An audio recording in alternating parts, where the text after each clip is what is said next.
Hello, Thrill Maxers. Welcome to another exciting show of Talk Around the Park. Tonight's episode is all about Busch Gardens Williamsburg. That's in Williamsburg, Virginia. And if you don't know about this show, guys, what we like to do is we like to have some local experts come in, weigh in their thoughts about the park, give us some insider tips. Tonight is no different. We have Chris Darling to the show. Everyone, welcome Chris. How you doing tonight, buddy? I'm doing great. How are you? I'm excellent. We're so happy to have you. In case you guys don't know, Chris is a part of the Coaster Appreciation Society. You can find them on Facebook. It's a fantastic group. If you guys like anything to do with roller coasters, they've got you covered there. So make sure to go check out that group, join them, and be part of that discussion. Chris is a local expert about Busch Gardens Williamsburg. Chris, why don't you tell us how you're connected to the park down there? Well, I've lived in the area. I've only lived here for about 4 years now. In fact, 4 years this week. But came to Busch Gardens for the first time probably when I was in high school. And even since then, it's been my favorite non-Disney Universal park in the country. I love everything about the park. I mean, there's certainly, and we'll get there, there's things that can be better, things that they need, but you're tough to find a better park experience outside of Disney or Universal, in my opinion. Yeah. I will preface this whole discussion with, if it's anything like Busch Gardens Tampa, which I've been to the Busch Gardens in Tampa, but I've never been to Busch Gardens Williamsburg. I am slated to get there at the end of June, assuming everything opens and we're still on track for that. So it's going to be my first time. But if it's anything like Busch Gardens Tampa, which it looks like it is, then I agree with you, because in terms of Busch Gardens, I know they're owned by SeaWorld, but if you just look at the Busch Gardens parks, you got two of the parks in the U.S., and for just having a couple of parks, fantastic. There's bigger chains that have dozens of parks that don't look anything like this. So I agree with you. The theming looks stellar down there. It's the parks are similar. I would probably give the edge in ride lineup to Tampa. It would have been a lot closer with Iron Gwazi not opening, because I think Pantheon is going to give Williamsburg that cheetah hunt type ride. But I like the ambiance of Williamsburg a little bit better. I think Williamsburg's a better overall experience. Tampa's probably got a little bit of an edge on the rides. Yeah. And that's actually flows really nice into our first segment. And that is what the park is geared towards. What audience is the park geared towards? So what would you say? We're talking about the ambience and the way it looks and everything. What would you say the park is geared towards? I really think that Busch Gardens Williamsburg is a family park first. They have some world-class rides, and enthusiasts love the park. But when you look at how they present everything, it's a great place for families. It's a lot of walking. It's a big park, especially for a regional park. And unlike Tampa, Williamsburg is not flat. There are a few pretty significant hills that you've got to maneuver. So, if you've got small kids, you definitely want to plan on the stroller. Maybe if you're bringing grandparents along, even if they don't need a wheelchair, it may be worth looking into renting one of those power scooters for the day, because it can be tiring even I'm 41 and in pretty good shape, but you do it for 12 hours and you can be tired.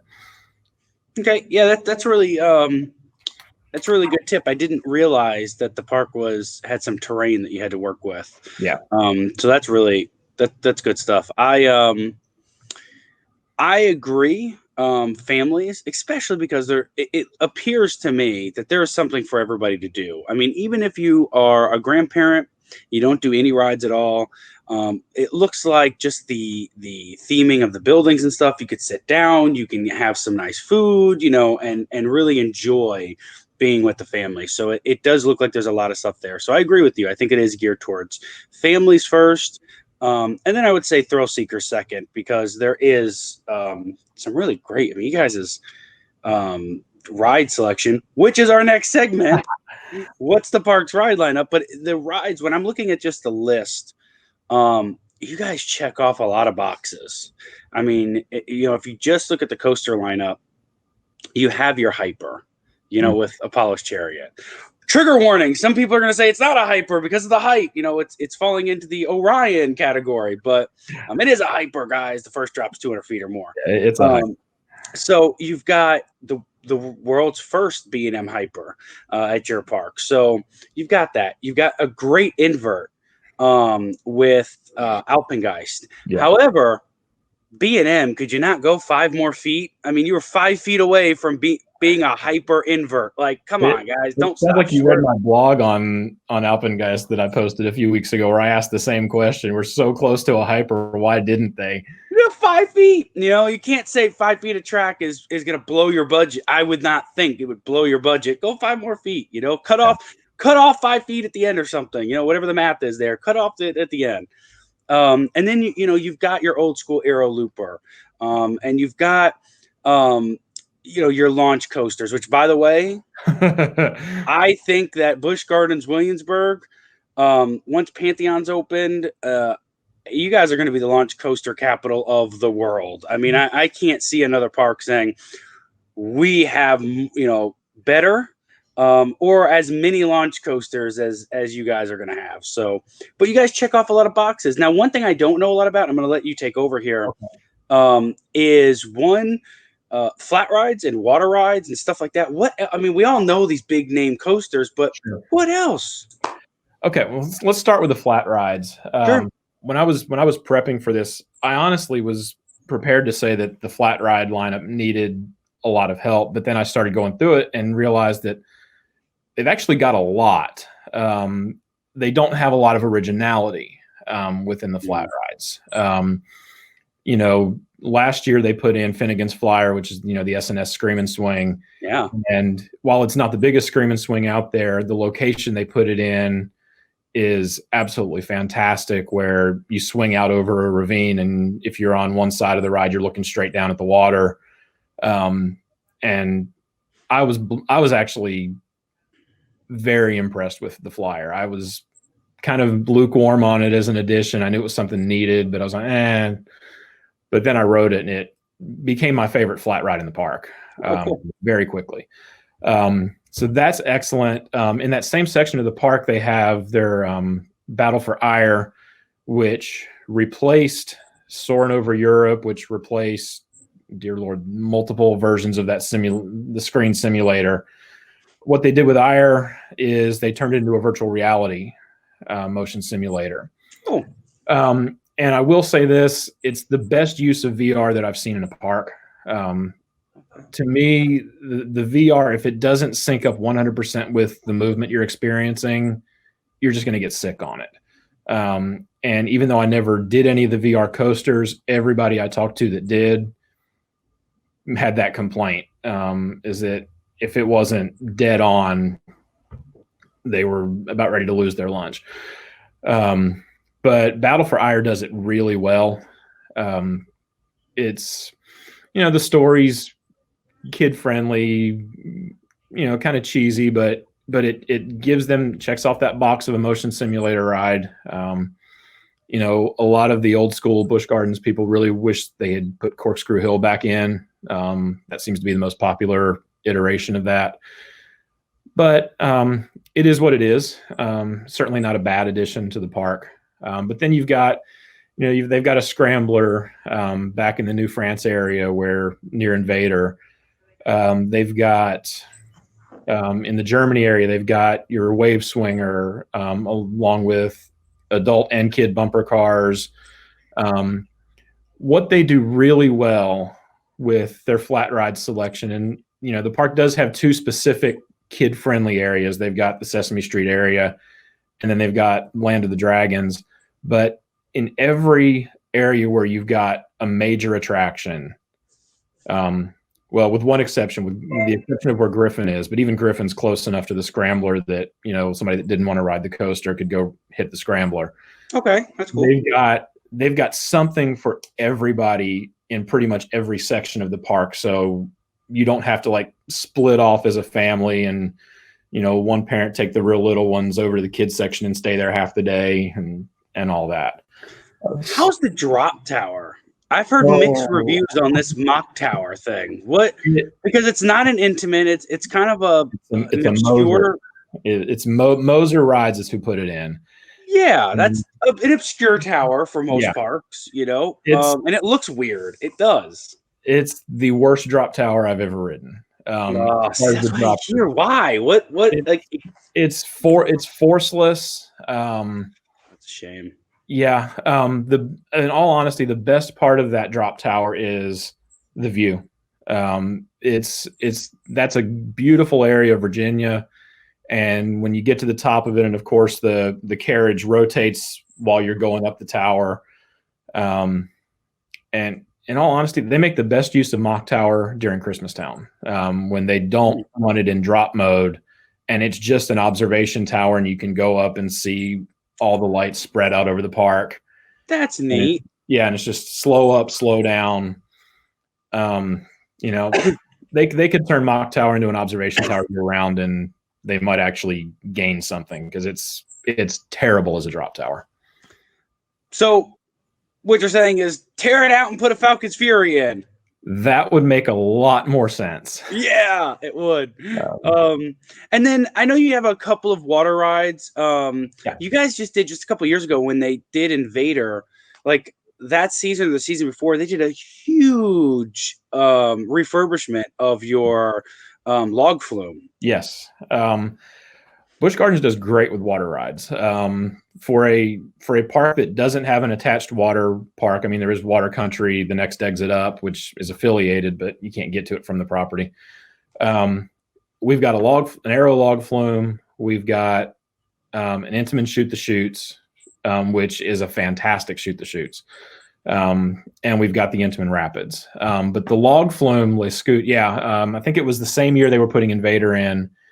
They completely redid the trough where the reservoir is that holds all the water, repainted it, cleaned up the troughs that you go through on the ride. The only thing that I think they, for some reason, didn't do, the highlight of that flume ride, I'm sure you've seen a POV of it at some point. Yeah. When you get to the drop and you're in the sawmill, I mean, it doesn't look real at all, but there's this spinning circular saw blade that is on this axis, and as the boat approaches, it kind of comes close to you, and it's just a little head chopper element, but it's really cool theming. Yeah. And the last couple times I rode it, that blade wasn't even spinning. Oh no, that's taking on a major element on that ride. I used to love that part in the POVs. Yeah, because I mean that was the uniqueness of that flume ride, and it's still a really, really good flume ride. I think the only non-Disney Universal flume that I would rank above it would probably be Hershey's Coal Cracker, and that's just I love flume rides, especially the little speed hump at the bottom. Me too. I will say I think also I'm really glad, first of all, that Busch Gardens Williamsburg took the time to restore a classic, water attraction, but. Mm-hmm. Even more than that, part of the reason Invader's so cool is because it weaves in and out and interacts with the supports and the track. You're going under it, and it is such a cool feat of engineering how they packed in Invader into that small little plot of land. I know it's not a huge coaster, and then they made it weave in and out of that log flume. And so if you take out the log flume, all of a sudden you lose those head choppers and those near misses with the supports. You lose all that. Right. And that's definitely, and that's something Busch Gardens really does well throughout the park. The rapid ride interacts with Apollo's Chariot. There are 2 or 3 flyovers where Apollo's Chariot goes right over the rapids course. They just do it really well. But back to the water rides, Escape from Pompeii. It's the best water ride in the park. You know, it's on the surface, it's your vintage shoot the chutes. It's not overly talling. It's 50 feet tall. But you get an elaborate show building up top with fire effects, with, you know, statues looking like they're going to fall on top of the boat. And it's a phenomenal shoot the chutes ride. You know, I'm not one that likes to get dripping wet when I'm in the park, but that ride, pretty much a must ride. I agree. And didn't it have, just a couple of seasons ago, didn't it have an accident? It caught on fire or something like that, the show building did? What happened, and details are not incredibly readily available. I know it was nothing inside of the show building. There was something on the roof in one of the AC units or something that actually caught fire. No damage to the building. The fire was not related at all to the effects on the ride. It was some sort of electrical issue. Okay. It was AC. And I think the ride was closed for less than a week when that happened before it was up and running again. That's good to know. I wasn't sure if it was up and running, or because being up here in my neck of the woods, we only hear these things and then we don't hear any updates to them. Right. And they actually, they use the lower section of that building for one of their haunts during Hollow Scream, which we'll get to. Oh, cool. So you kind of get to go in the underbelly of that building too, which is neat. That's really cool. And if you've ever seen the POVs, it gives off vibes. If any of you's ever been to a SeaWorld park, especially Orlando, and you've been on Journey to Atlantis, the sets inside, it's that detailed, guys. It really is incredibly detailed, and there's some special effects that go on in the building. I believe there's some fire effects that go on in the show building. And that's one of the rides I was excited to get on too, just because I wanted to see that show building. Yeah, it's you know, obviously Journey to Atlantis is more elaborate because it's a longer ride. Right. But yeah, the detail in that show building up top is phenomenal, and it gets pretty warm in that one room once all the effects are going off, because you've actually got fire going across the top of your head. And it's pretty cool. Yeah, that's pretty neat. So now we've all kind of gotten a good feel for the types of rides that are in the park. Let's talk about what we think the best rides in the park are. I'm going to let you start this off because you know more than I do. I've never been there. And then I'll kind of just go off what I've seen in POVs and stuff. But what would you say the best rides in the park? Let's take it category by category. What do you think the best coasters are? What do you think the best flats are? What do you think the best water rides are? Which I think we just talked about the water rides. It's probably Pompeii. But Pompeii is definitely. Let's talk about flats. Let's talk about coasters. What do you think the best rides in the park are? Best flat in the park to me is Finnegan's Flyer. I can see that. I was shocked at the amount of airtime you get on those Screaming Swings, because over here on the East Coast, I think the closest one to where I'm at is at Dollywood, and I have not done Dollywoods yet. So it was a really enjoyable ride. Plus, you put it in with the location as to where they decided to put it, and it's just a great flat. Coasters. Did you want to run down all of the coasters first, and then we can, because I don't think we've actually done that, or is that something you wanted to do? Or sure, no, we can definitely talk about that. I know we talked a little bit about, you have your Aero Looper, which is Loch Ness Monster. You've got your Invert, which is Alpengeist. You got your Hyper, which is your Apollo's Chariot. Right. Why don't you tell everybody else what else you guys have down there?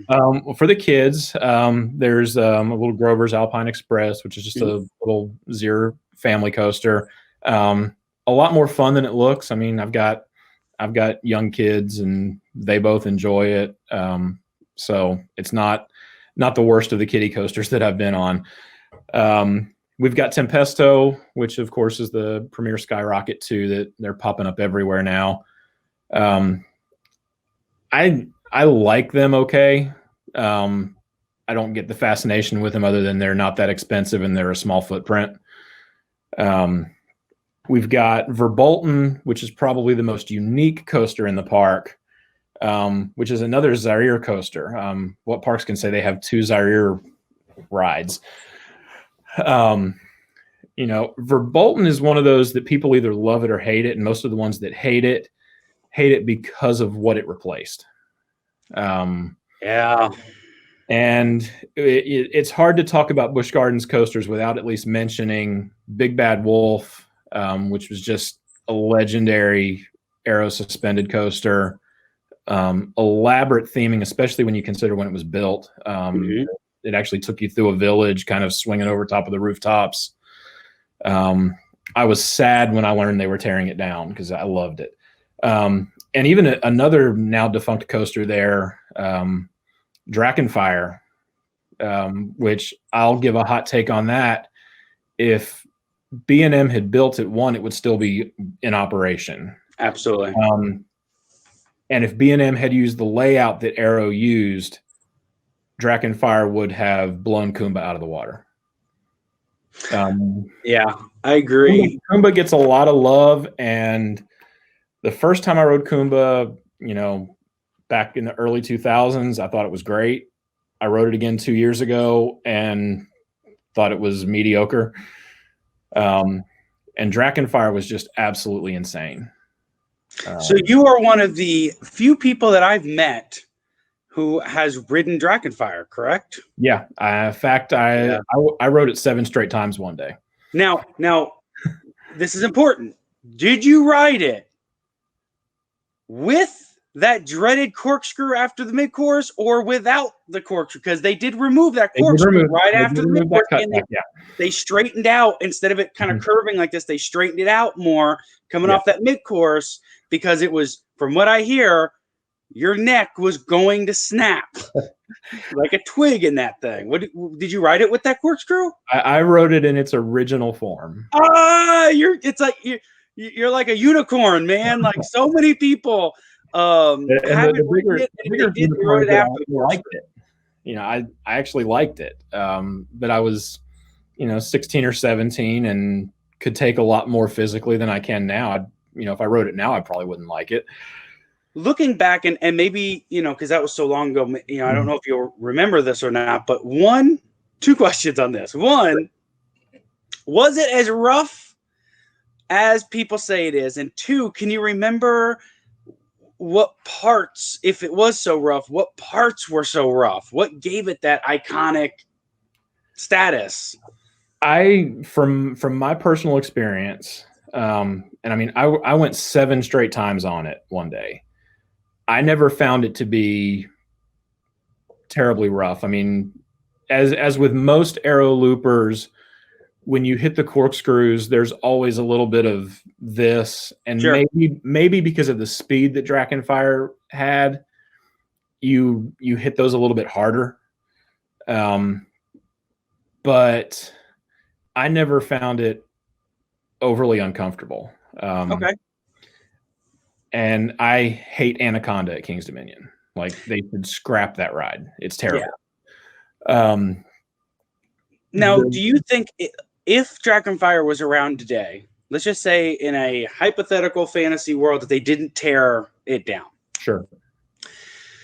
If they had installed the new Vekoma trains that have the vest restraints, something like what Blue Fire did down in Georgia, do you think that would have saved Drakenfire? If they would have had those restraints, do you think that would have made it? Because I didn't ride Ninja, but I rode in Six Flags Over Georgia. But I did ride it when it was converted to Blue Hawk, and I thought it was smooth. I went on it, thought this is a great coaster. What is people talking about? It's awesome. Yeah. I think a combination of those new trains, as well as some track reprofiling, because there were profile issues with the track, and I get that, and that's why they ultimately took that one corkscrew out.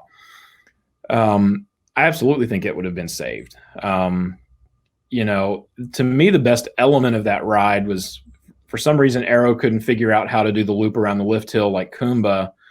So what they did was, you came off the lift hill and dropped maybe 10 or 15 feet and went into this corkscrew 100+ feet off the ground. Yeah.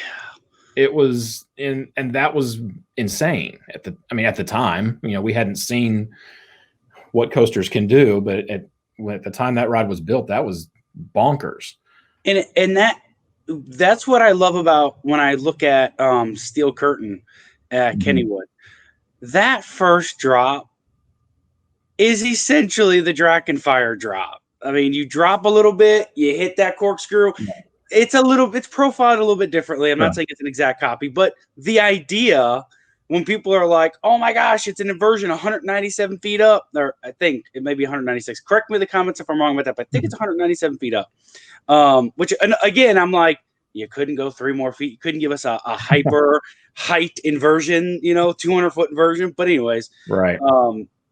Coaster manufacturers and parks, stop cheating us. Okay, if you're gonna go that close, go all the way, guys. But that it looks like it was at least inspired by Drakenfire, because Drakenfire did it 2 decades before this ever came out. Yeah, the fact that when first time I saw the POV for Steel Curtain, that's exactly what I thought was, hey, somebody finally redid the Drakenfire drop.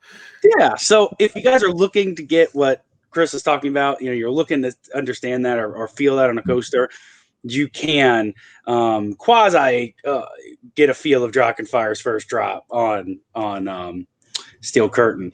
I will say this, and I should have said this a little earlier, but if you guys are wondering out there, if you've never been to the Busch Gardens parks, don't know a lot about the Busch Gardens coasters, the reason that we're saying we keep mentioning Busch Gardens Tampa coasters when we're talking about Williamsburg coasters is that for most coasters, the 2 parks have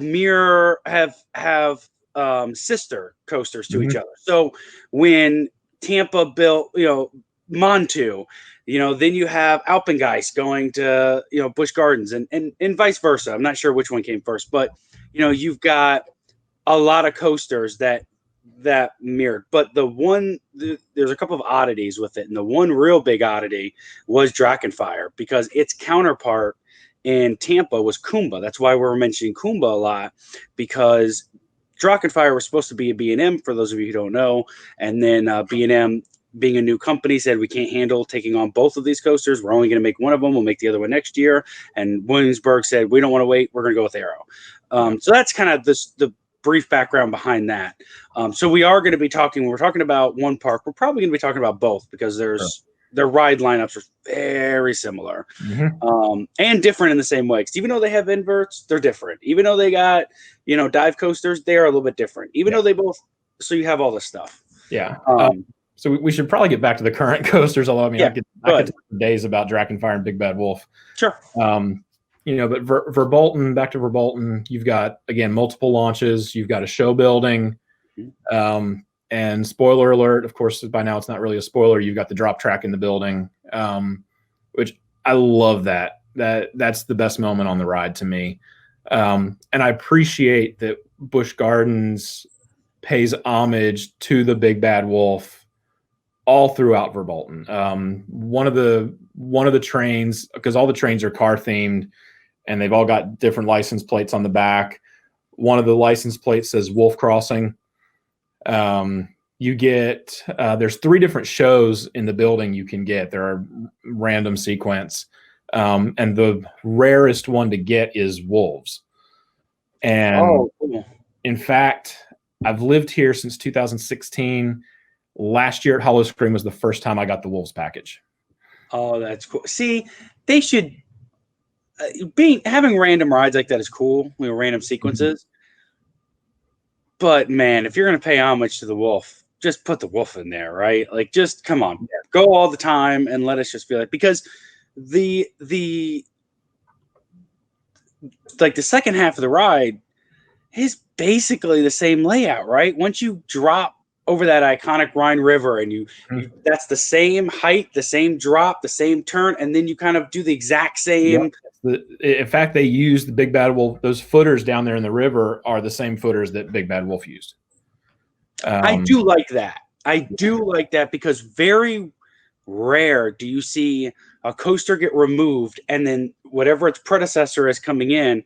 Usually they never, pay homage like that, using essentially the same layout at the very end. They never do that, so that's super awesome. They do that really well. And that makes Verbolten, it's a unique ride anyway.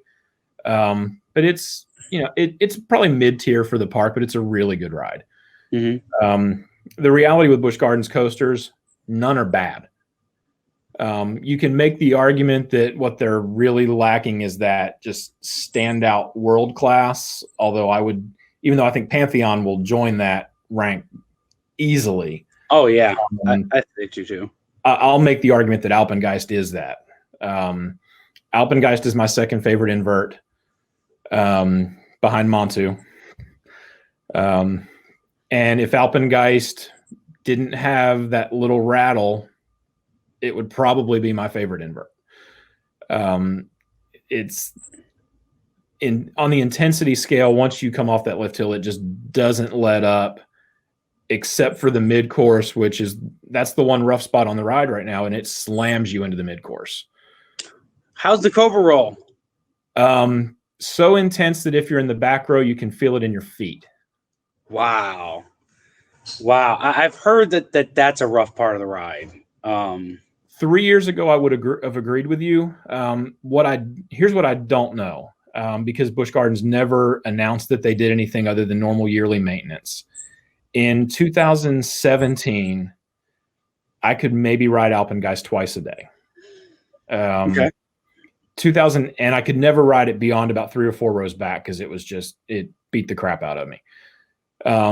Something changed between 17 and 18, and nobody's saying what it is. The ride smoothed out. I can ride it as much as I want to. I can ride the back row now, which, I mean, on those huge B&M inverts, the back row is so much crazier than the front. Yeah.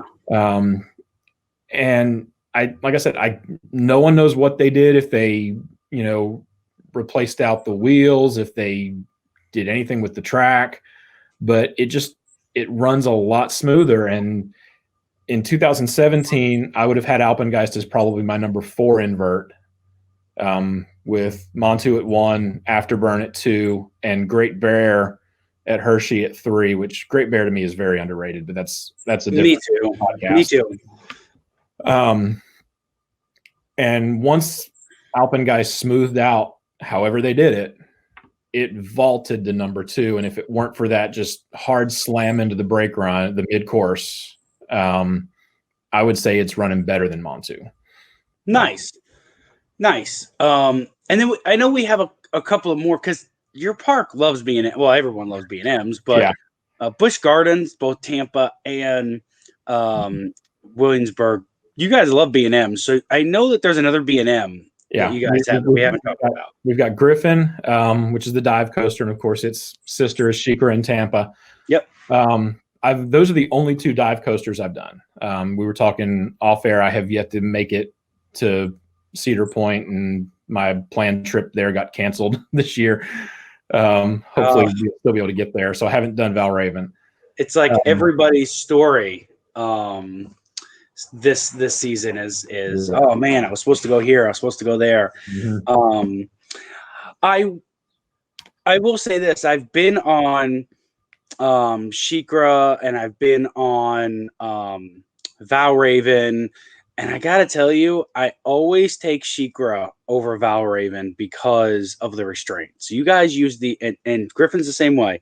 Yeah, you use the old school B&M restraints, which always give you way more airtime. SheiKra down that first drop, the amount of negative G's you get the entire way down is fantastic. I was wearing a necklace, and I have been on other coasters, and I've ridden stuff around my neck. It was fine. When I hit that first drop, SheiKra was my first dive machine, so I didn't really know what to expect. My necklace came up and was eye level floating like this on the way down. I had to grab it, and then I threw it into my shirt. But I was grabbing it like this the whole way down, going, "Oh my gosh!" And to be at eye level, I'm looking at it like, "Oh, this is the negative G's we're hitting right now." Right. Get on Valraven. Maybe it's just me. Comment down below if it is just me, or if you guys have this happen too. I get like no airtime on Valraven, nothing. I've heard that about the vests. Not good. To compare Griffin and SheiKra, SheiKra has better theming. The work that Tampa did around SheiKra, especially that second drop into the little tunnel. Yeah. Everything about that, the theming for SheiKra is top notch. I think Griffin's a better ride. It could be that Griffin goes 10 across where SheiKra goes 8 across. So especially if you get on one of those 2 outside seats, it's just a little bit more extreme than SheiKra. Yeah. I also think Griffin runs we're comparing B&M, so saying it runs a touch smoother is kind of weird, but I think Griffin runs a little bit better. Here's my question, because you guys have the extra inversion, so it's a little bit extra track length because of this. Yeah. Here's my question, and this was the most anticipated element, other than everything on Pantheon, that I was excited for. When you go through the second Immelman, you come out of it, you hit this little itty bitty airtime hill right before you crash into the splashdown. Yeah. Do you get airtime on that little speed hill? A little bit. I thought, oh man, we're gonna get like ejected. This is gonna be great. Yeah, you don't get as much as you think. I mean, you do get a little pop, and of course the splashdowns. Everybody loves the visual of the splashdown. Sure. So it's a solid ride. Across the way in the park, because Griffin's in France, and then if you go into New France, which is Canada, which is really strange for a European park, but I guess since the French settled Canada, that's how that fits.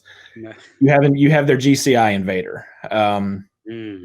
Here is my hot take, because GCI gets a lot of hate from the enthusiasts, and I get it. It's small. It's more of a family style wooden coaster. It's not going to be as nuts as Mystic Timbers. It's not going to be Thunderhead. Invader is a great little ride. Yeah, it looks like it. You go in and you know what you're getting into. It's not super tall. Doesn't have a ton of speed, although I will say that it seems like in the last year or two, it seems to be running a little bit faster each year as it breaks in. And you get a good bit of airtime on that little ride. There's a lot of little pops of airtime. There's some hand choppers. Of course, they had to put the covered drop because of the snotty neighbors next door that don't like noise, but they moved next to an amusement park. Yeah, that makes no sense. So move if it's that big of a deal. Don't cut for those few families, even if it's a couple hundred people that have a problem there. Look at all the thousands of people that come to the park. You're going to limit the thousands of people that come to the park on good rides and stuff they want because a few hundred people or whatever, a few dozen people are upset. It doesn't make any sense to me. Well, and that's why Busch Gardens always wins when they go to the city council, because the children dollars speak. Busch Gardens should just buy up that little whatever subdivision or whatever is over. You should buy it up and make it, and even if you don't use it for anything, just buy it up so the complaints go away. Like done. But I'll say this about Invader, because even though I haven't been on Invader, I've been on a lot of GCIs, and I've been on Gravity Group, and I compare the two of them because both of them specialize in they can do the big stuff, but they do smaller, low to the ground coasters. Both of them do, and they are fantastic. I went on Switchback down in ZDTs. Shout out to ZDTs. Awesome park, awesome family that run the park. But the first, I think it's only like 60 feet tall or something. I mean, it's not very tall at all. It's very compact, very low to the ground. It does a lot of the same stuff that Invader does in terms of, steep turns and stuff like that. It was fantastic. I don't see what the problem is. You don't have to have a 200-foot drop to be a great coaster, and Invader kind of shows that you. Yeah. And I mean, in my wooden coaster rankings, and admittedly, I haven't ridden the number that I would like to say I've been able to ride. Invader sits at number 7 for me. I love GCI, so that helps. But it was the perfect addition to the park. It gave them a coaster that wasn't so big it would scare kids that are trying to get into coasters, but it wasn't so tame that it really didn't give a coaster experience. And it's I love it. My only complaint is the ops for that ride seem to be fairly slow, as it almost always has a line, even when the park's not busy. Well, and even for capacity, it uses shorter trains than a lot of Shorter the other. train, which, and by the way, it's the old Gwazi trains. Yeah, so Gwazi lives on, even if it's just in train form. But Gwazi's still there, man. If you want to get on an original, not an original Gwazi train, original Gwazi trains with PCT trains. Right. Then they switched over to the Millennium Flyer trains, and when they had the Flyer trains, those are the ones that went to Invader. Yeah. But if you want to ride a piece of Gwazi history, either go down and get on Iron Gwazi, because at least 10% of the structure is still iron, it's still Gwazi. Maybe. So either do that or get over to the other Busch Gardens and get on Invader and just enjoy those seats. But they are smaller trains, so already capacity is going to be shorter, and then if you add on it's longer dispatches, of course it's going to draw lines and stuff. Yeah. So. But I love the entrance, by the way. Oh yeah, the entrance is fantastic. Oh my gosh! And you got that big, huge wood. I don't know. It looks like a bramming thing, whatever. Big battering ram. Oh my gosh! It just looks incredible, man. And then, like I said, that coaster weaving in and out of that, the scoot, which is the name of the log flume, but weaving in and out of that is fantastic. Yeah. So cool. So now you guys know. What would you say top 3 coasters are? Just to wrap up this segment. Top 3 coasters. Alpengeist to me is the best. Apollo's Chariot is a close second. It's the oldest hyper, and to me, it's still one of the best. In fact, it was my favorite hyper until I rode Mako. Yeah. And you have the first B&M hyper that opened, because it opened a few weeks or something. A few weeks ahead of Raging Bull. Yeah, and Raging Bull's at my home park, so I love that. And what's really cool about those two is it's got the little pre-drop right off. You drop off the lift, just a couple feet, you level out, and then whoo! And if you're in the back row, if it's anything like Raging Bull, if you're in the back row, huge ejector air time down that first drop. Yeah, on Apollo's you get great ejector in the back row coming off of that, and there is coming off of the mid course. It really catches you on it because you're expecting a little drop, and it's actually a little bit bigger of a drop than what you can see. And when you crest that, if you're in the back row, it throws you out of your seat. Apollo's is 21 years old now and still a fantastic ride.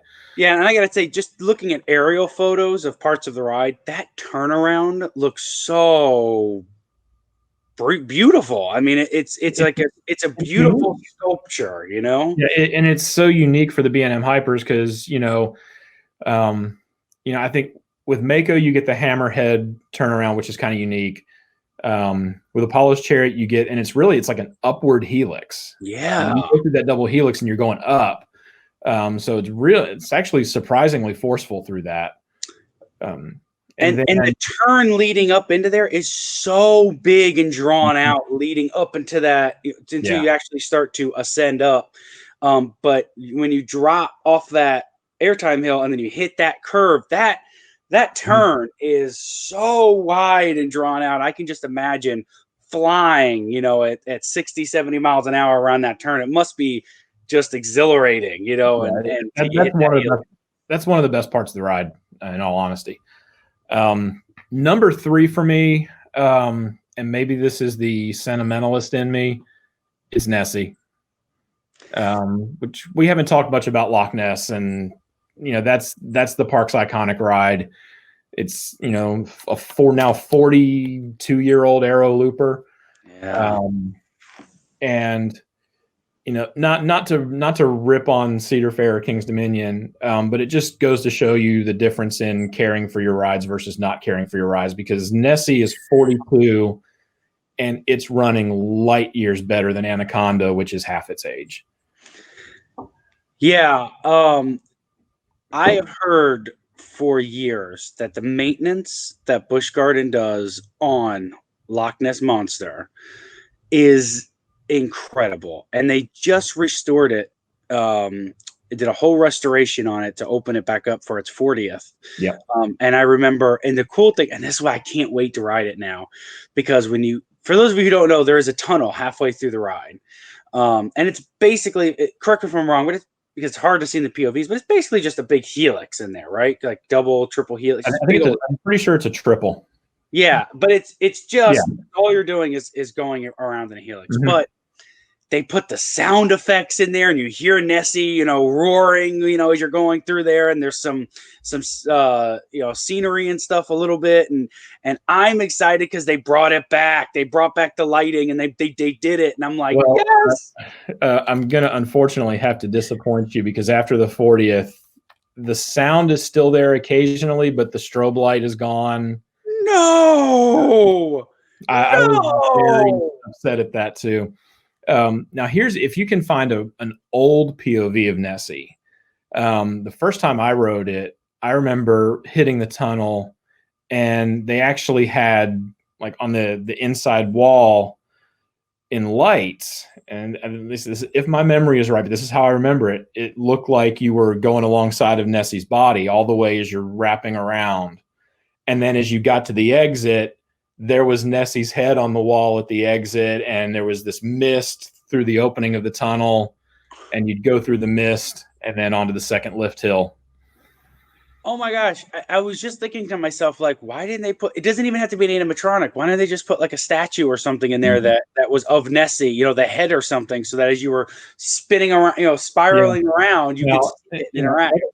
That's how I remember it. Old school Busch Gardens folks, if my memory is just jacked up and I'm wrong, let us know. But that's my memory from 20, 25 years ago. The first. And also, guys, comment down below, what was your best ride? What do you remember about Loch Ness Monster? Let us know in the comments. So that's awesome. So yeah, really a diverse collection of coasters. Yeah. Like I said, you nail a lot of the categories. You check them off. You got the dive. You got a hyper, you got a cool launch coaster, you got your family coasters, you got your super extreme stuff with Alpengeist, and your inverts. You have so much there. So this transitions really nice into our next segment, which is, what additions does the park need? Now that we know what the park has, what do we need? What do you think Busch Gardens needs to put in to fill out the park?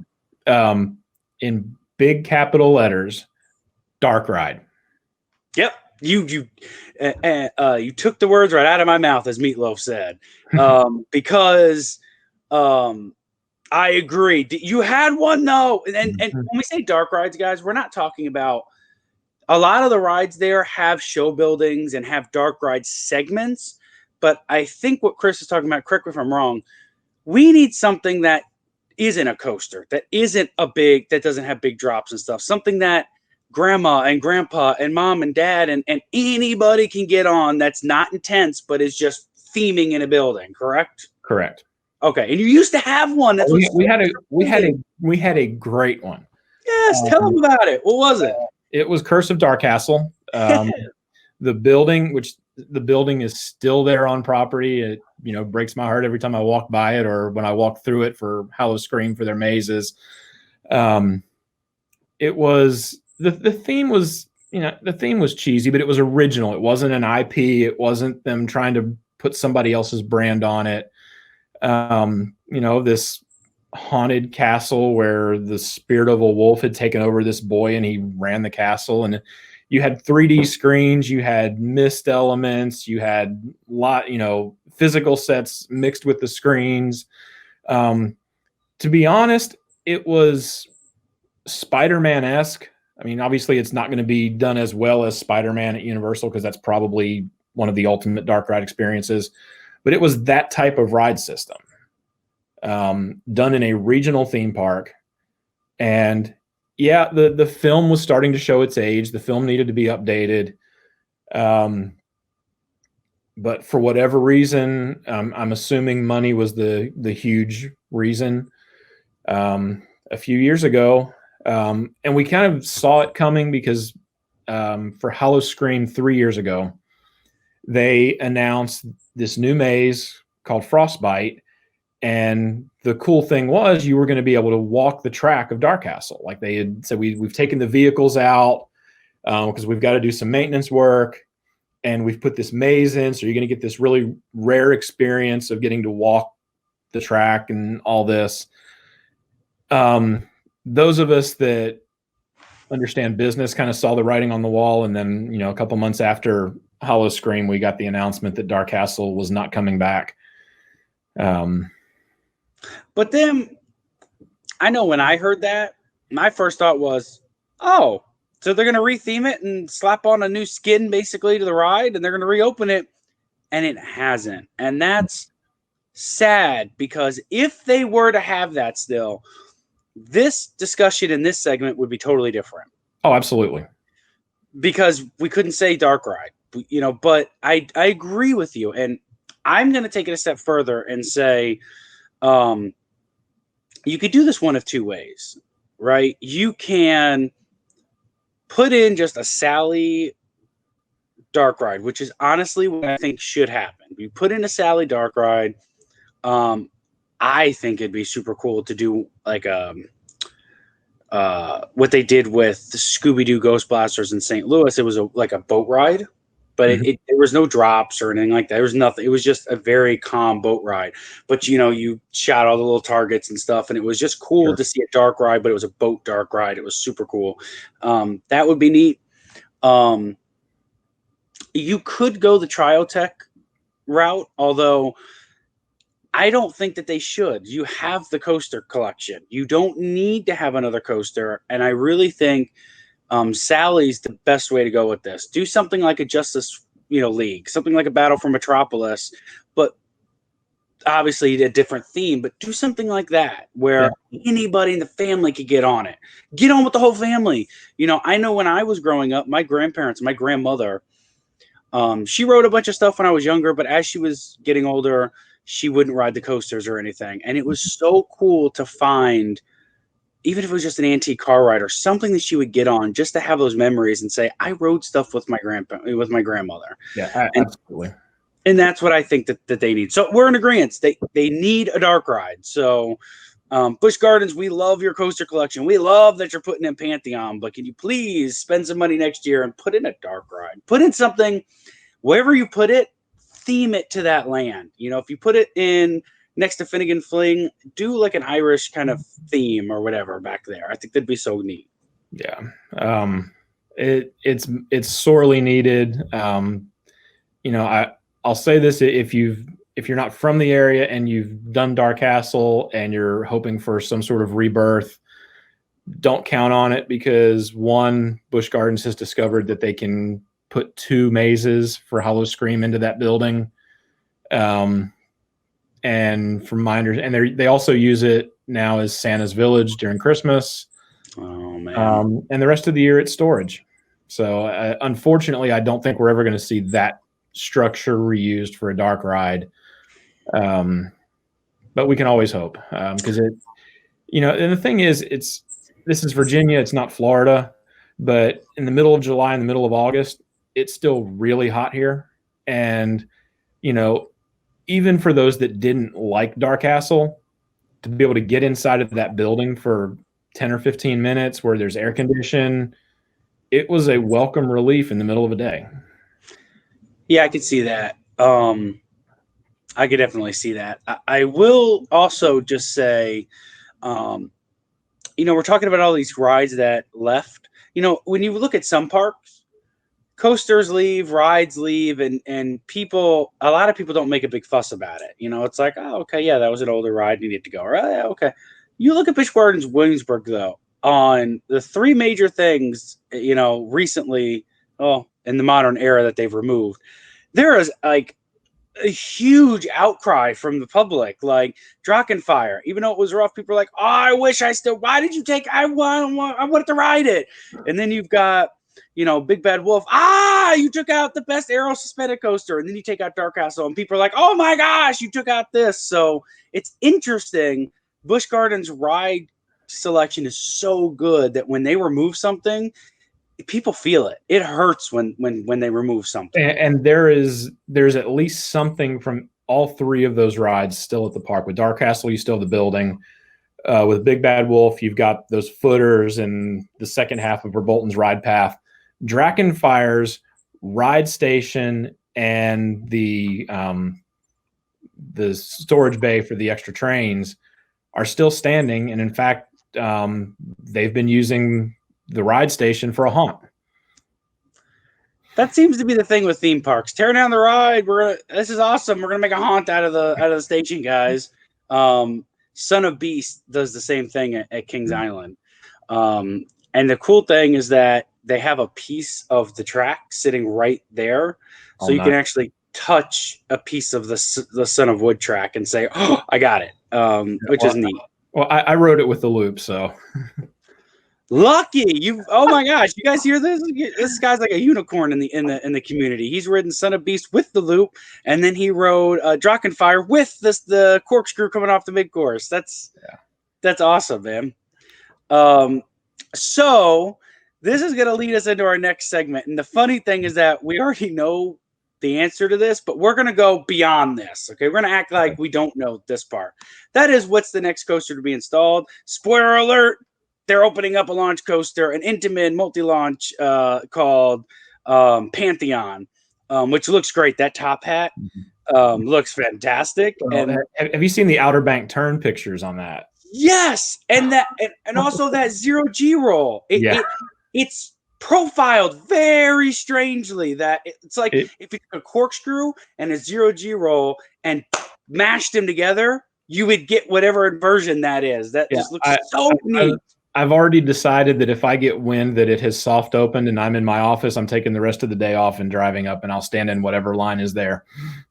And then you're going to report into Coaster Appreciation Society and Maxx and let us know how it was, because we got to know. But so let's look beyond that. Okay, let's look as what's going to, because that one's, for all intended purposes, it's installed, right? Like, they've still doing pull-throughs. I don't think they've done any testing beyond pull-throughs, but it's built. It's built. So we're going to say that that's already installed. That doesn't count. So moving beyond Pantheon, what do you, and the crazy thing is that we kind of have a leak from a really credible source. We don't, it's not been announced by the park, so we don't know if it's 100% true, but what do you think the next coaster is to be installed? In all honesty, I kind of hope that the details of what has been leaked are not completely true. Me too. Not that it doesn't look fun or unique, but do we really need another launch coaster? Yeah, for those of you who don't know, they're planned, rumored to get a launched Giga coaster. And correct me if I'm wrong, but does it not look like this was supposed to be part of Pantheon? And then they just at the last minute were like, oh, let's chop off the 300-foot section and we'll just make that its own coaster later on. I actually, you probably saw it. Taylor at Coaster Studios actually speculated that same thing when this leak came out. Yeah. And it would not surprise me at all. You know, and the one part about the leak that looks incredibly fascinating to me is that 350-foot spike that twists. However, I wish you went up it backwards, because the whole point of that height is looking down. And if you're just looking at the structure and looking at the sky, it kind of loses something. Yeah. So I'm going to speculate and say that let's hope that that's the bad leak. Even though it's a really credible source, it's hard to say that's not in the plans, even if it may get pushed back a year because of this year's financial hardships or whatever. I think what they will install, and it will go on that same plot of land, which is the Drakenfire plot. What I would like to see is an Intamin Giga, but I don't see that happening because I-305 is right up the road. But I think Intamin is the company that could put a traditional Giga in that footprint. B&M likes to use a lot of land, and the Drakenfire footprint, while it's not tiny, I don't see it being big enough for B&M to pull a Giga there. So assuming the leak is wrong, but it's hard to say that right now. I would love to see it be a traditional Intamin Giga. That would be cool. I'm going to go a different route with that. Everybody around here is begging for a Giga at Busch Gardens because, I mean, even though the parks are so close, if you live where I live in Virginia Beach, Kings Dominion, if traffic's bad enough, Kings Dominion can be an extra 2-hour drive. So I'd love to have a Giga in my backyard. I could see how the park would maybe think about putting in a Giga just because of the lineup that's there. I'm going to go a different route, though. Okay. And, gosh, this would just make so much sense from a Are you going to marketing say RMC single rail? No. Okay. No, completely different realm. Okay. And I don't know why the park hasn't done this sooner. They should have done this sooner, I think. And that is, you call it B&M, and you order a sit-down or floorless, and you build Drakenfire the way it was supposed to be built. And the reason I say that, you give them what Drakenfire should have been. You give them the same layout, but you make it a B&M. You make it more reliable, and the forces and the smoothness. You do all that. But the reason I say that, why have you not done this, Busch Gardens? Because they have merchandise that they've released in the last few years, Drakenfire shirts. I bought one last year. And people are buying them up. And then people to this day still talk about Drakenfire.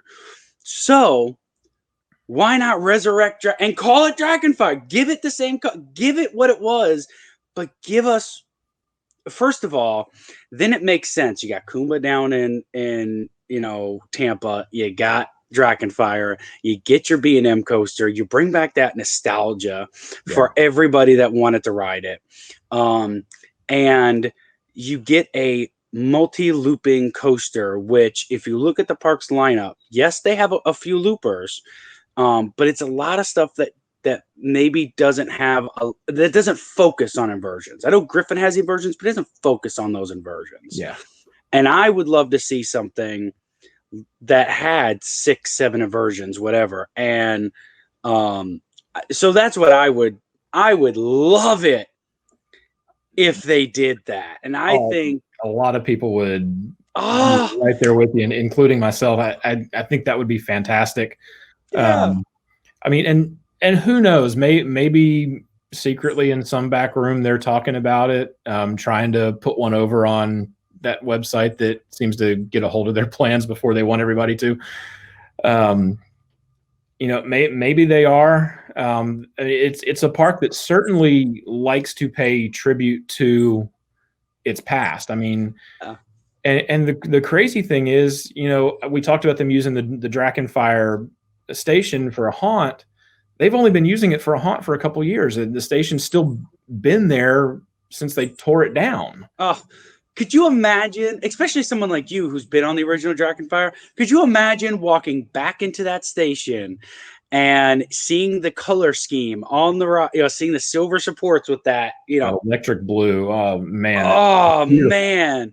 And just seeing that iconic drop, that iconic corkscrew first drop, and then my gosh, I just think, first of all, enthusiasts would lose their minds. You talk about people making a trip, making a pilgrimage to go ride something. It'd be that. And it would make sense from a marketing standpoint, because wouldn't it be cool if that's why they brought the shirts back, that they were teasing, we're going to be bringing back Drakenfire, brought back merchandise, now we're going to resurrect the coaster. Yeah, it would be the first thing that they would have successfully pulled off with nobody figuring it out. At least in the last 10 years, because every new ride they've installed since Verbolten has been leaked ahead of time. I agree. They have. And so that would be great, but it would also be a curveball, because nobody would ever expect. First of all, I don't know. Well, I guess Universal Studios did it when they redid Hulk. They took off the track. They put brand new track on most of the coaster. Right. So, but what we haven't seen is a coaster get completely demolished and then completely resurrected again with its same layout. We've never had that happen. So you know how parks like to set records? You could say it's the first coaster to ever do that. It's the first one of its kind to do, be resurrected like this. But yeah, no. So that's what I think. But either one would be great. If you get the Giga, fantastic. You got your Giga.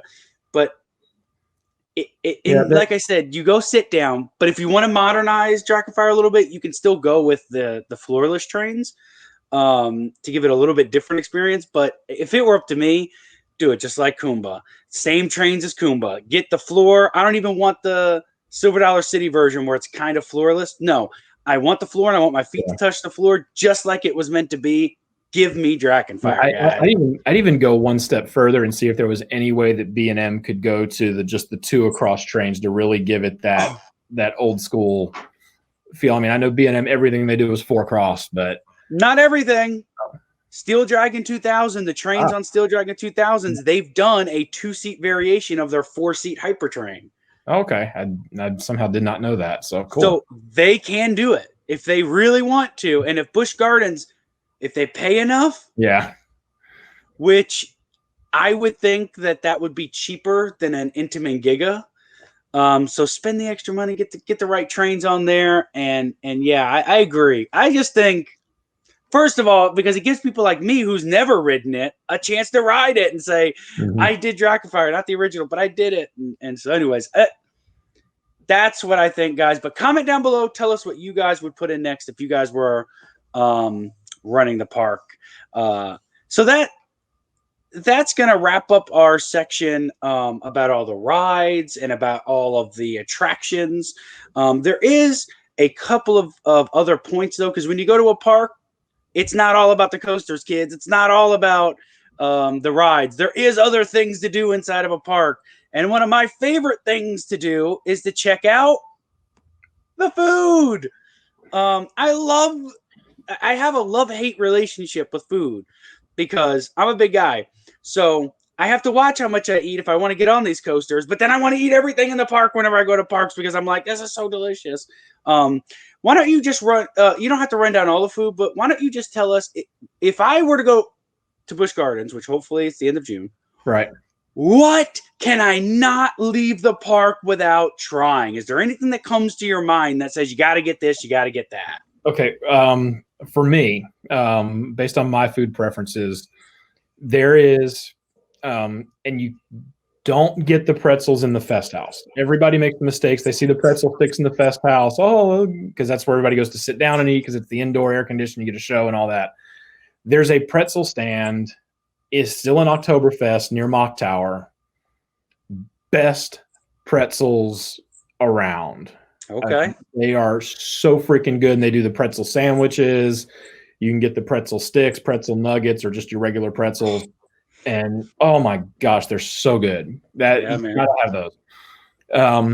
For a full-on sit-down meal, I'm gonna say you've got to go to Trapper's Smokehouse. Okay. It's in the New France area. My complaint about it is there's no indoor seating. It's full. Everything's fully outdoors. You go inside to get your food, and then you come out and eat it. I wish this was what Fest House was, to be honest. But they've got roasted chicken. They've got ribs. They've got brisket. Your cornbread, your French fries. I mean, it's like a backyard barbecue at the park, and it's so good. Go ahead. Is it similar? Sorry to interrupt. Is it similar to in Tampa, Busch Gardens Tampa? They've got that. I think it's called Zimbabwe Smokehouse. It's over there by Shikra. Mm-hmm. Is it kind of the same? I would say similar. Of course, the parks try to stick with some of the cultural influences. So there's probably going to be a little bit different flavor profiles, a little bit different, but yeah, it's very similar as far as what you can get there. And I've had pretty much every kind of meat they offer there, and I've never had a bad meal. That's awesome. Yeah, that's great. Now I know that, you and I were talking before we got started, and, like the German food stuff. Fest House is where you would go if you want that. They've got German roasted chicken. They've got all the different sausage samplers and platters. I actually got a hold of one of their menus for this year through PDF, and they used to do ribs with like a German style sauce on them. The ribs have been removed from that menu, which was kind of disappointing. But Fest House and a lot, in all honesty, on hot days, I end up eating there instead of Trappers just to get in the air condition for a little while. And if you catch it right, you get a stage show with German polka music. And now inside the Fest House, and I'll tell you about this. I know about this. I've never done it. I'm one of the rare enthusiasts that I don't drink. I just don't. Inside Fest House, there's a separate room. I think it's called Bros House. And they've got, I want to say it's like 40 different, beers and stuff on tap, ciders, stuff like that. And for the locals, they actually have a Stein club that you can be in, where you pay a certain price for a Stein, and it stays there all year. It's just yours, and you can get like really cheap refills on it when you go in during the year. And a lot of people take advantage of that, and that seems to be a really, really cool idea for them. Well, one of our mutual friends who helps run Coaster Appreciation Society and is one of the admin also in Maxx. His name is Sam, and Sam knows, he's a beer connoisseur. He, not saying he drinks a lot or anything, because he doesn't, but he definitely knows his stuff when it comes to beers. And so I would love to go down there with him and meet up with you, and he would just have a blast trying out the different ciders and ales, and he would just love that. Yeah. So that's cool. So if you're a parent or a grandparent, you don't do the rides, but you like to have a brew, or you like to just eat some good food, there is definitely stuff to do. And Busch Gardens Williamsburg's got you covered in this area. Real quick, let me mention two other places that are really good, and I'll do this quickly because I know we're going long. In the Italy section of the park, there is a place called Marco Polo's. It has quickly become one of my favorite eating spots. Again, it's outdoor seating. It is what it is. But they've got multiple options in there. You can go through multiple lines, and you've got like an Italian line.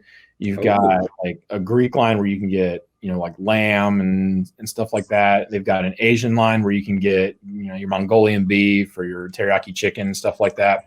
A lot of really cool options in there. And that's a great place to eat as well. There is a milkshake place in the France section right outside of Griffin called Josephine's. And the shakes that they come up with, they do a lot of these specialty theme shakes. And I mean, you look at it and you're like, good Lord, that's like 5,000 calories in the glass, but who cares? Because they're beautiful. They're delicious. Very, for those that like to Instagram their food, they're very Instagrammable.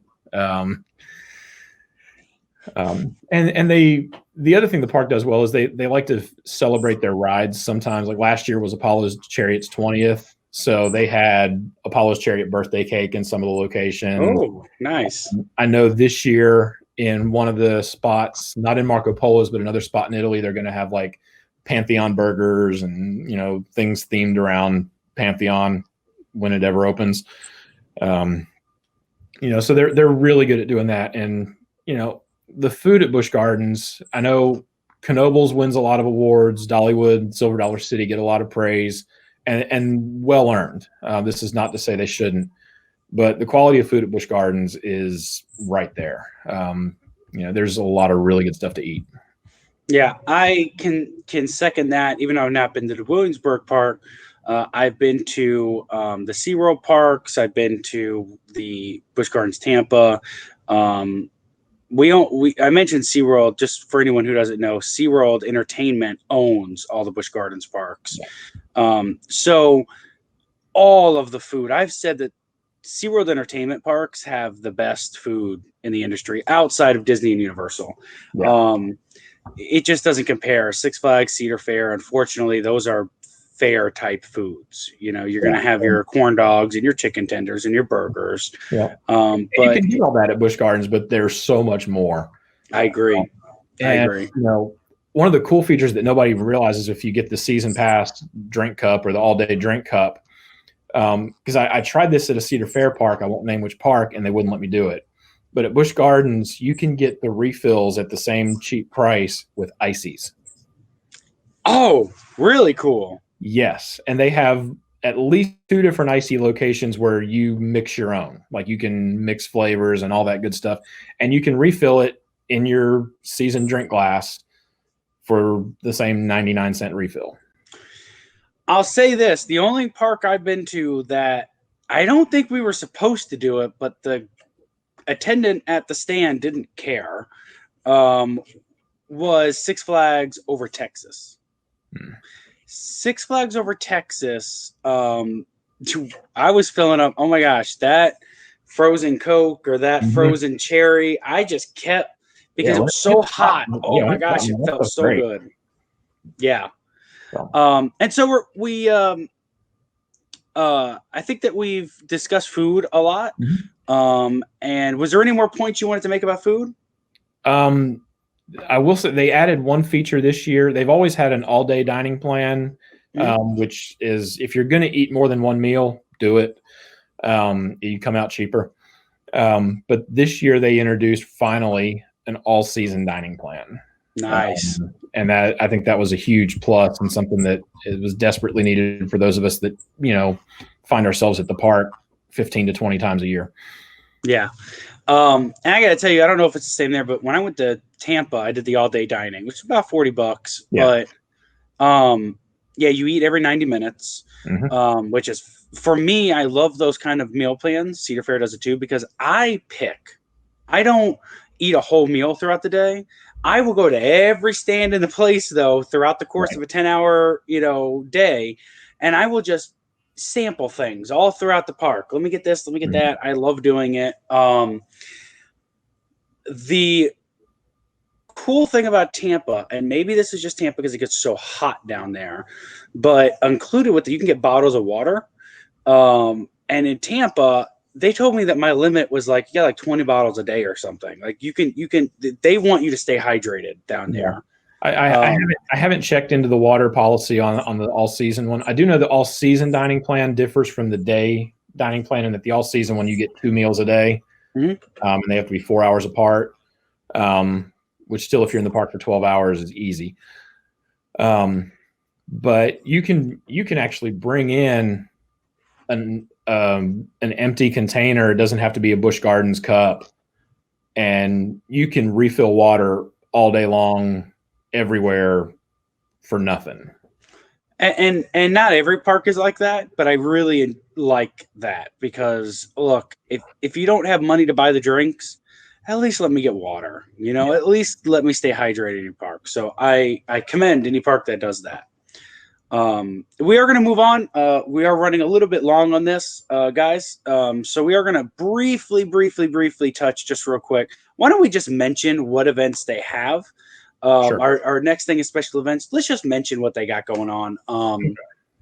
I'll just hit the 2 major seasonal events because, like every park, they've got little stuff they do during the year.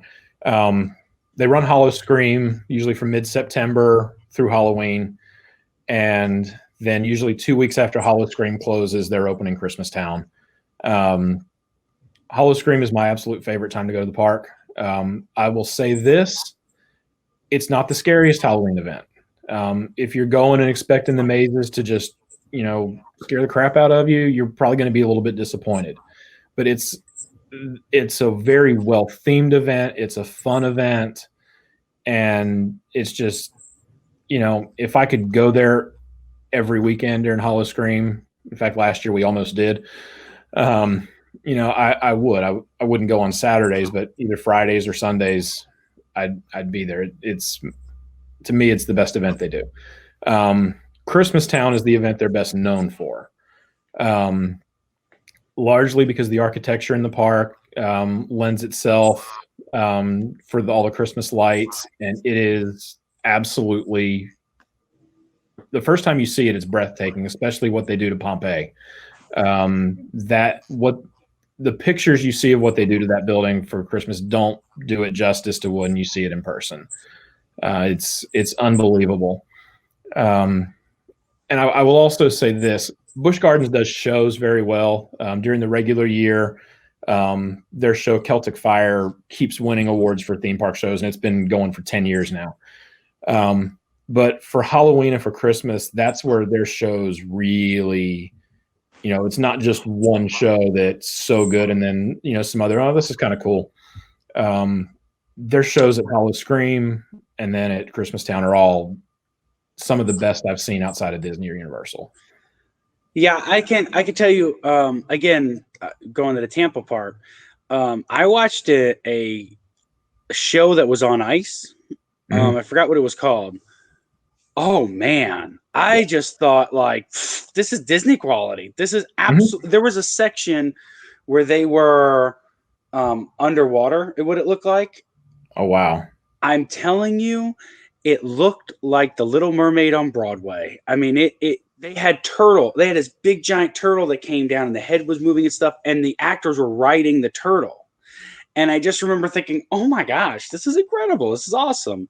One question I have real quick about the Christmas event is, do the rides run? And if they do, is it limited or what is running? It is limited. They try to keep as many of the kid rides open as possible. As far as coasters, they run Verbolten and Invader. But if the temperature drops below, I think 41 is their mark, those shut down. Last year they ran Finnegan's Flyer as well, with the same temperature restriction that the coasters had. I'll be honest. I mean, you and I are both coaster guys. We love riding the coaster when we go to the parks. If you go to Christmas Town and you're trying to ride the rides, you're going to miss Christmas Town because there's so much to do. Just to see all the lights they've got in the Ireland Theater. They've got their show Gloria, which is features the Nativity story.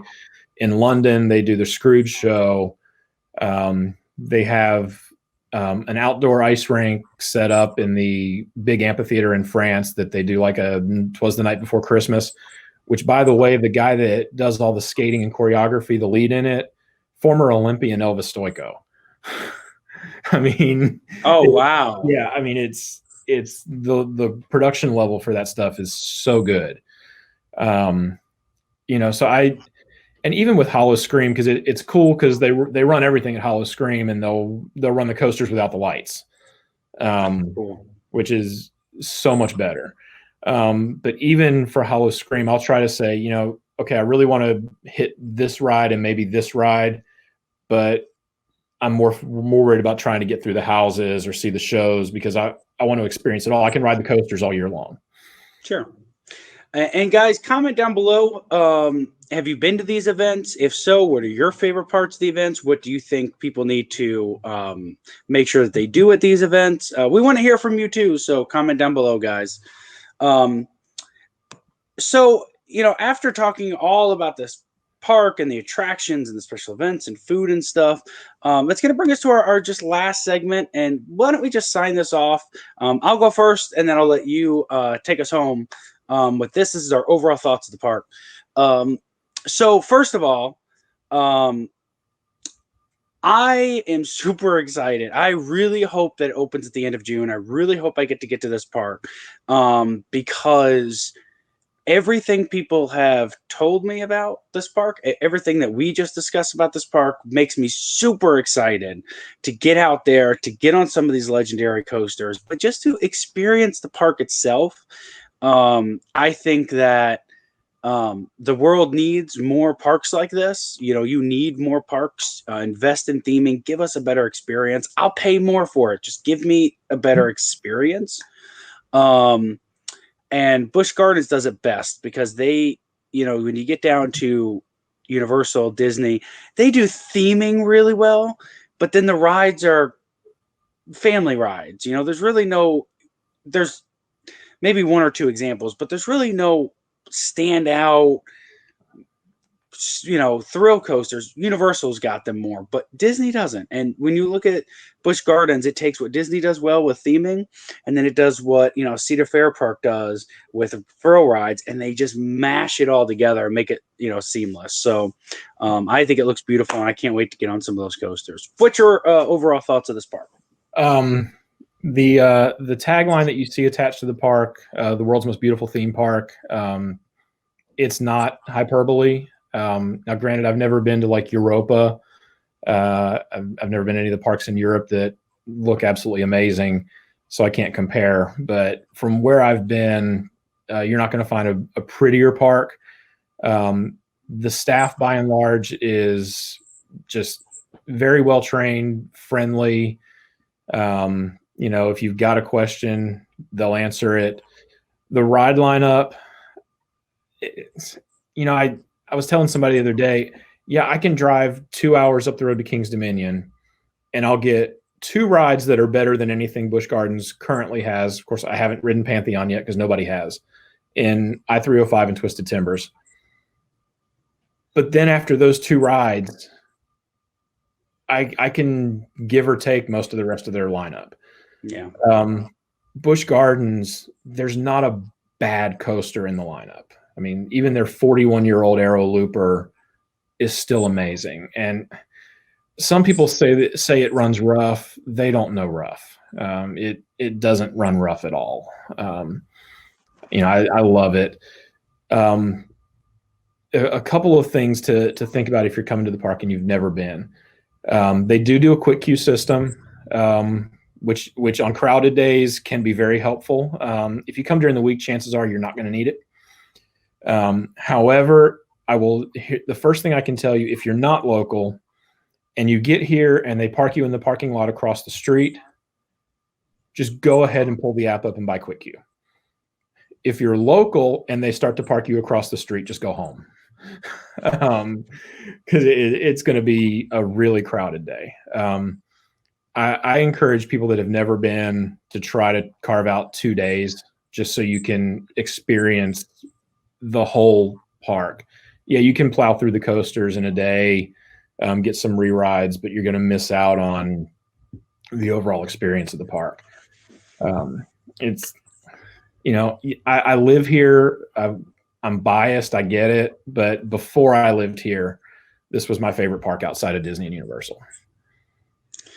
Yeah, well said. I think most people, if you get to the park or if you've been to the park, probably share the same viewpoint on that. But comment down below, guys. We want to hear from you.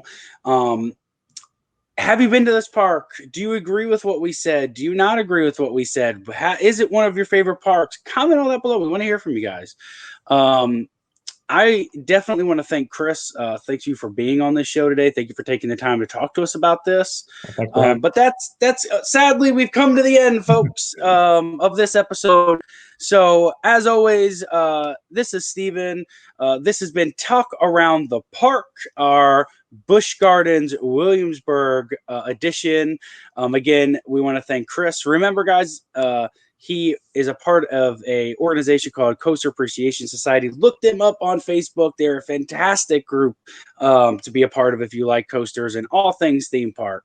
And so, guys, this is going to do it for this episode of Talk Around the Park. Remember to always take your thrills to the max, because this is Thrill Max.